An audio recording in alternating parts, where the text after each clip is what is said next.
दोस्तों, कहते हैं कि जीवन में प्रार्थना और ध्यान दोनों का होना आवश्यक है। प्रार्थना में भगवान आपकी सुनते हैं और ध्यान में आप भगवान की सुनते हैं। हेलो फ्रेंड्स, जय Shri Krishna, Radhe Radhe. Welcome back to my channel.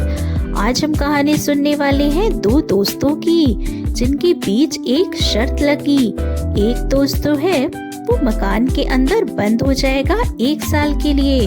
अंदर ना मोबाइल होगा ना टीवी, एंटरटेनमेंट का कोई साधन नहीं होगा, सिर्फ भोजन उस तक पहुंचा दिया जाएगा और उसे उसी मकान के अंदर बंद रहना है और यहाँ तक कि वह छत पर भी नहीं जाएगा।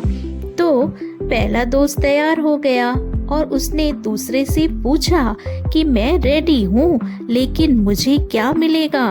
तो दूसरे दोस्त ने कहा, भाई मैं तुम्हें 10 लाख दूंगा, लेकिन शर्त को तुम्हें फॉलो करना है और अगर तुमने फॉलो नहीं किया, शर्त तोड़ दी, तो अंदर घंटी बजा सकते हो, बाहर से हम दरवाजा खोल देंगे, लेकिन शर्त अगर टूट जाती है तो तुम्हें मुझे 10 लाख देने होंगे। तो दोनों दोस्त तैयार हो गए। शर्त का दिन था, वो आ गया। समय शुरू हुआ। घर के अंदर जो दोस्त था उसने खुद को कमरे में बंद कर लिया। पहला दोस्त अब घर के अंदर बंद, ना मोबाइल और ना ही टीवी, एंटरटेनमेंट का कोई साधन नहीं। वो अकेला बंद हो गया।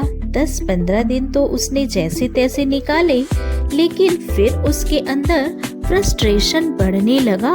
वह दीवारों पर मुक्के मारता, जोर जोर से चिल्लाने लगा, गालियां देने लगा। वो इतना फ्रस्ट्रेट हो गया कि उसने लगा कि मैंने ये क्या कर लिया, अब मैं जाके घंटी बजा देता हूँ और शर्त खत्म करूँ। लेकिन फिर उसे वो लाखों रुपए की शर्त याद आती कि अगर मैंने शर्त तोड़ी तो मुझे ही 10 लाख रुपए देने पड़ेंगे। धीरे धीरे उसे लगा कि मुझे इस शर्त में ही अपना सुकून ढूंढना होगा। भोजन तो मुझे समय से मिल जाता है और भोजन करने के बाद एक जगह एक समय के लिए वह बैठ जाता, और जब उसने बैठ करके अकेलेपन को फील किया तो उसे अपने मन की शांति महसूस हुई। आंखें बंद कर वह ध्यान करने लगता और ये लगातार कर उसे लगा कि यह शर्त तो बहुत सही है और इसी शर्त की वजह से मैंने अंदर अपने आप से मुलाकात की है और अब वो गुस्सा भी नहीं करता, फ्रस्ट्रेट भी नहीं होता और चुपचाप बस बैठ जाता। जब भी उसे लगता कि अब बोर होने लगा हूँ तो वो ध्यान करने लगता और अशांति फील करता। अब यही रूटीन बन गया। 1 साल खत्म होने को आए, सिर्फ 2 दिन बचे थे और बाहर जो दोस्त था उसे लग रहा था कि मेरे दोस्त ने तो शर्त पूरी कर दी, अब मुझे 10 लाख देने पड़ेंगे। मैं तो कहीं से भी 10 लाख रुपए अरेंज नहीं कर सकता, मेरा तो धंधा ही डूब गया है। और ये सब उसके दिमाग में चलने लगा। उसने प्लान बनाया अपने ही दोस्त को गोली मार देने का, जान से मार देने का।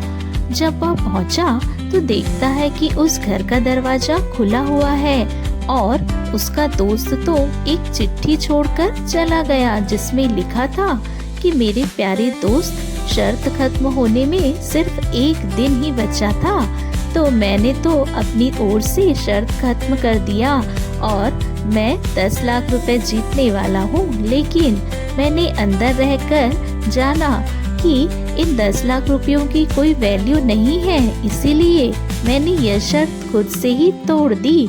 मुझे तुम्हें पैसे देने की या तुम्हें मुझे पैसे देने की कोई जरूरत नहीं है। मैंने अपने अंदर की शांति को महसूस कर लिया है। ध्यान के जरिए तुम भी शांति का अनुभव कर सकते हो। अब उस दोस्त की आंखें खुली की खुली रह गई। उसकी भी समझ में आ गया कि हमारे जीवन का सार क्या है, हमें बैलेंस कैसे क्रिएट करना है। अगर आपने भी इस कहानी से कुछ सीखा तो हमें ज़रूर बताइएगा कमेंट में। आपको कहानी कैसी लगी ज़रूर शेयर कीजिएगा। हाँ, अगर पसंद आती है वीडियो तो लाइक कीजिएगा, चैनल को सब्सक्राइब कीजिएगा। Thanks for watching.